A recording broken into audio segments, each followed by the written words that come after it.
Hey YouTube. I'm gonna be doing a short series, basically my first hour in the Ryder White campaign of the new downloadable content for Dead Island. Before I start off, let me say that if you haven't bought this, you probably should. It's actually pretty good. I came in expecting very little because Dead Island was sort of losing its spark, but this is just awesome. It's actually kind of scary in some parts. So yeah, I would recommend this. But before you get it, let me tell you that it's linear. So yeah, you have to go point A to point B. But that doesn't make it any the less like bad, because it's like let me see. You're basically fighting lots and lots of infected, and it actually at the beginning, especially without all the guns, it just gets really like creepy and kind of scary. And like if you die, you don't like get to just lose money, because money doesn't really play a big part. There's no shops or anything, but you have to start over and fight all those infected again, and that kind of messed me up on some parts, as you'll see later on in the series. But I'll be breaking down this video into 10-minute sections.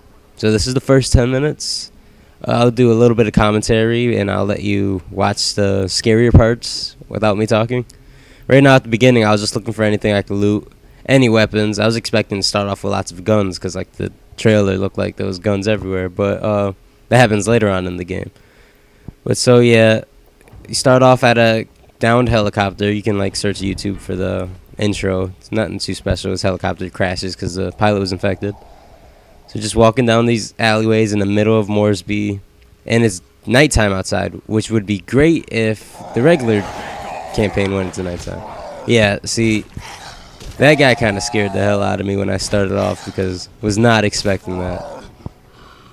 And that'll happen a lot. Like, if you play through Dead Island, you'll notice that there's zombies that are programmed to like jump around the corners, but usually you can spot them. That was kind of scary, but like in this, they did a good job at actually making those guys who pop out at you actually scary, because it's like they'll distract you and make you look further down, and then all of a sudden some dude pops out of nowhere and grabs you, and it's just unexpected. And I think they did a really good job at that. So yeah, as you're seeing, there's lots of loot everywhere. I'm not too sure like why. There's a couple mods. Yeah, you can make like shotgun crowbars, but I don't know. There's lots of loot here, but it seems like there's no use for it, because like bleach, there's boxes of bleach, and I didn't use bleach throughout this whole campaign. Like right there, all that bleach. It's like, maybe I'm gonna use this, but I don't think you do. That was probably my only thing I didn't like about this, was that you just like don't really have a reason to loot too many things. I only found that out later on in the game. Oh, what a bloody so here's my first little battle. Basically started off by using a suicider against all the zombies. That's something you're gonna really want to do throughout this whole campaign. Yeah, wristwatches too. Wristwatches are usually found in boxes, like little open toolboxes, but I don't know why. Another suicider. But yeah, I think the addition of making Moresby at nighttime actually was awesome. And the alleyways and stuff, they're so like tight cornered, so you don't really have too many places to run.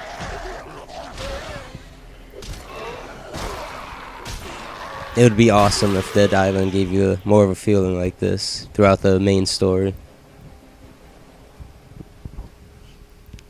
So yeah, I found some machetes, and that's what you're gonna basically want to look for at the beginning before you get all your guns and stuff, because when runners come at you, machetes the easiest way to kill them.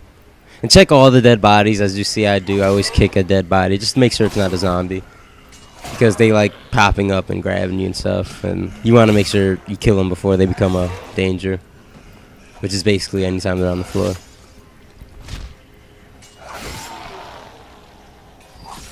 Yeah, just keep chopping, go for the legs or the head. From the location where we airdropped weapons for Unit 6. Yep, so that's when I was like, oh snap, I'm about to get some weapons. We're talking about weapon drops, and you'll see what happens. What the hell is wrong with you? Oh yeah, your flashlight does play a pretty good part in the game. Here comes some runners.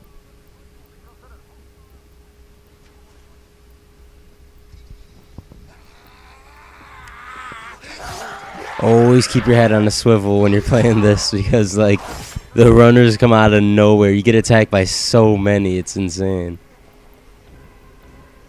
You'll see in about a couple minutes how I battle for my life in the middle of runners, and it gets intense.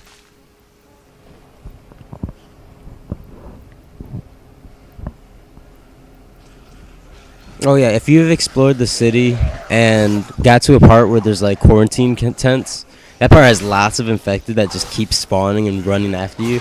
That's how you're going to basically feel through a lot of parts of this campaign, this little downloadable content.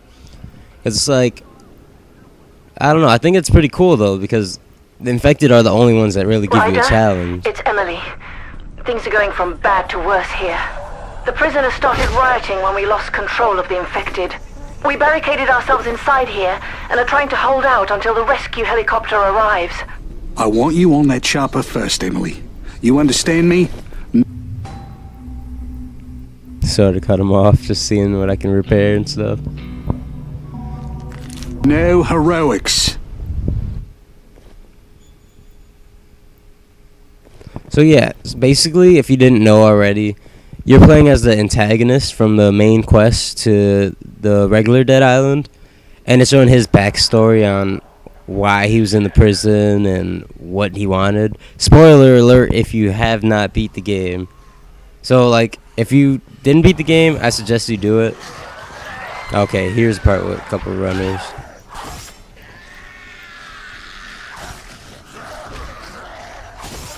Gets pretty insane.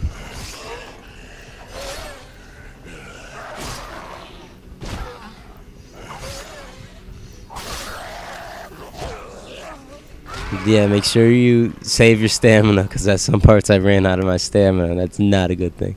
But yeah, as I was saying, this is definitely a spoiler alert. If you have not beat the game, I suggest you do that before you watch this video or even play this campaign mission. It's basically, you're playing as the bad guy from the first one, and it's showing why, like, what happened to his wife. You get to learn more about that, and why you're in the prison and all this crazy stuff. This part is sort of where it starts getting difficult. Like, your first, like, main challenge is gonna be showing in a couple minutes. Again, dead bodies. Gotta make sure you check them all. Make sure they're all dead.